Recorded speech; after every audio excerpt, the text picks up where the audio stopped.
seulement 74% de tous les vols arrivent réellement à l'heure. Mais si tu regardes n'importe quel écran d'information sur les vols, tout semble très exact. C'est parce que les aéroports ajustent souvent les horaires d'arrivée pour tenir compte des retards et faire passer les compagnies aériennes pour plus ponctuelles qu'elles ne le sont réellement. Si l'on considérait le ciel comme un pays à part entière, il s'agirait du 159e le plus peuplé au monde. Car à tout moment, plus de 9000 avions voyagent dans le monde entier avec 1,2 million de personnes à leur bord.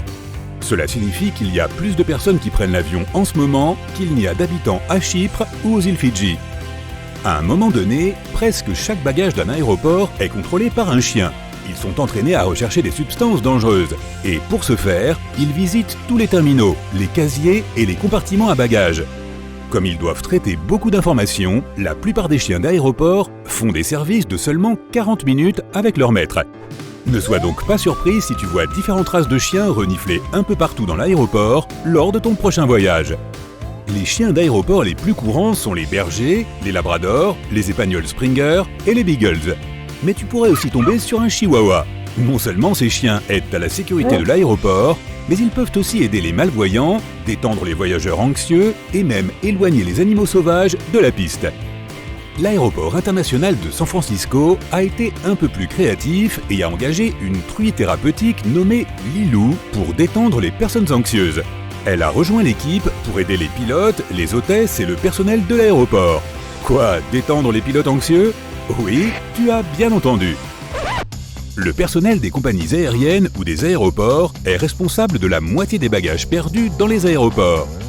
Mais il y a une chose que tu peux faire pour diminuer le risque de devoir acheter une nouvelle garde-robe une fois que tu auras atteint ton lieu de vacances. Assure-toi de retirer toutes les anciennes étiquettes de code-barre de ta valise. Comme ils sont scannés automatiquement, un vieux code-barre peut envoyer ton bagage sur le mauvais vol ou bien vers le département des objets trouvés. Mais qu'arrive-t-il à tous ces bagages perdus ? Les aéroports les conservent généralement pendant environ 90 jours. Pendant ce temps, ils mettent tout en œuvre pour essayer de retrouver leur propriétaire. Si ce n'est pas possible, ou si personne ne réclame un bagage spécifique, ils en font don à une association caritative ou les vendent aux enchères. Il est probable que tu aies déjà voyagé avec une personne célèbre à un moment donné, mais sans t'en apercevoir.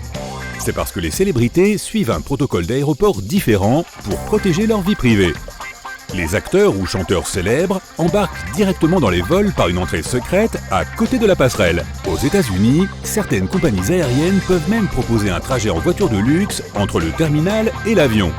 Ce n'est pas donné bien sûr. L'enregistrement dans les terminaux VIP peut coûter entre 1500 et 1800 $. Ce protocole donne aux passagers l'accès à des lignes spéciales de sécurité et de contrôle des passeports, ainsi qu'à des salons privés. Il existe des instruments spéciaux dans les aéroports qui peuvent détecter ton humeur.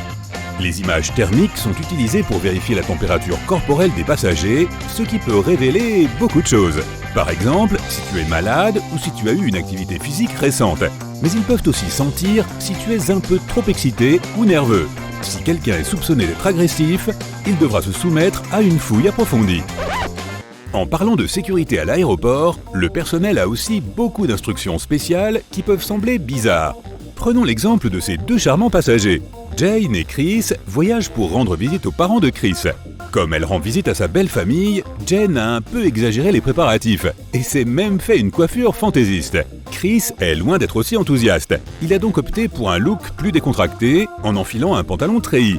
Les deux tourtereaux seront considérés comme suspects par le personnel de l'aéroport. Et même s'ils voyagent ensemble, ils subiront une fouille plus approfondie pour deux raisons complètement différentes. Dans le cas de Jane, son look peut être considéré comme douteux à cause de ses cheveux. Les coiffures compliquées peuvent être les meilleures cachettes pour les objets dangereux. Quant à Chris, comme les pantalons treillis sont amples et ont beaucoup de poches, il peut aussi être fouillé plus minutieusement. Pour financer toutes ces exigences de sécurité, les aéroports ont un sponsor secret. Et tu pourrais même y avoir participé. La sécurité aéroportuaire américaine a collecté plus de 870 000 $ en monnaie perdue laissée par les passagers dans les aéroports de tous les États-Unis.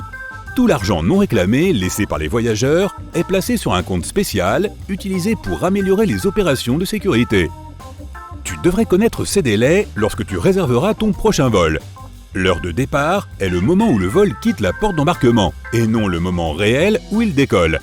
Il en va de même pour l'heure d'arrivée. C'est le moment où l'avion atteint la porte d'embarquement de l'aéroport de destination, et non le moment où il atterrit. Le laps de temps entre ces deux points s'appelle le temps de bloc. Chaque fois qu'une compagnie aérienne doit programmer un certain vol, elle vérifie les facteurs suivants: la taille de l'aéroport et son taux d'occupation, s'il y a des vols de correspondance, le type de destination et même s'il y a des vols d'une compagnie concurrente. Sans oublier les événements inattendus comme une mauvaise tempête ou des travaux sur la piste. Pour obtenir de l'aide afin de gérer autant de délais et de facteurs, les compagnies aériennes utilisent un modèle de calcul appelé The Airline Schedule Planning. Elles utilisent un logiciel spécial qui analyse les données nécessaires comme les dates du vol, l'heure d'arrivée et de départ, l'itinéraire spécifique, etc. Ce logiciel fait ensuite tout le travail et suggère l'horaire idéal pour le vol. Comme ils reçoivent sans cesse des plaintes de la part des voyageurs, les aéroports doivent être un peu plus créatifs dans la résolution de leurs problèmes, comme l'a fait l'aéroport de Houston il y a quelque temps. Les passagers de différents vols se plaignaient que le temps d'attente pour récupérer leurs bagages était beaucoup trop long. L'aéroport n'a pas embauché plus de personnel pour aider au déchargement des avions. Ils ont simplement déplacé les portes d'arrivée plus loin du terminal principal et ont commencé à acheminer les bagages vers les tapis roulants les plus éloignés de ces portes. Comme les passagers devaient passer plus de temps à marcher pour récupérer leurs sacs, les plaintes ont cessé. La plupart des compagnies aériennes ont une limite de 100 ml pour tous les liquides et substances semblables à des liquides que tu peux emporter dans ton bagage à main. Mais il y a quelques exceptions, comme à l'aéroport de Gênes en Italie, qui a une règle spéciale pour le pesto. Comme la sauce est une spécialité locale, tu es autorisé à en emporter un peu plus à bord si tu fais un don à une œuvre de charité. Cela ne s'arrête pas là. Le pesto doit passer par un scanner à pesto spécial avant que tu puisses voyager avec. Le plus grand aéroport des États-Unis et le deuxième plus grand du monde est l'aéroport international de Denver qui occupe une superficie de 137 km². Cela le rend plus grand que Manhattan, San Francisco ou Miami. Le plus grand aéroport du monde est aujourd'hui situé à Dammam en Arabie Saoudite et couvre près de 800 km². C'est à peu près aussi grand que toute la ville de New York. Si tu fais partie des personnes qui voyagent beaucoup, tu sais à quel point c'est épuisant. C'est pourquoi une entreprise utilise un logiciel de reconnaissance faciale pour aider les voyageurs fatigués dans les aéroports. Chaque fois qu'une personne qui baille passe, un distributeur automatique spécial distribue un café gratuit. Tu peux trouver ce service à l'aéroport international OR Tambo en Afrique du Sud. Ça vaudrait presque le coup de faire le voyage rien que pour le café gratuit. Seuls 8 pilotes sont certifiés pour atterrir sur l'un des aéroports les plus difficiles au monde. Il s'agit de l'aéroport international de Paro au Bhoutan, un pays enclavé dans l'Himalaya oriental. Il est dangereux non seulement parce qu'il faut voler en contournant certains des plus hauts sommets du monde, mais aussi parce que la piste est construite en pleine montagne. Et ces 8 pilotes doivent aussi tenir compte des vents violents. Malgré ces défis, ils parviennent à y faire atterrir en toute sécurité plus de 30 000 personnes chaque année. Et est-ce qu'il y a aussi un café gratuit à la clé ?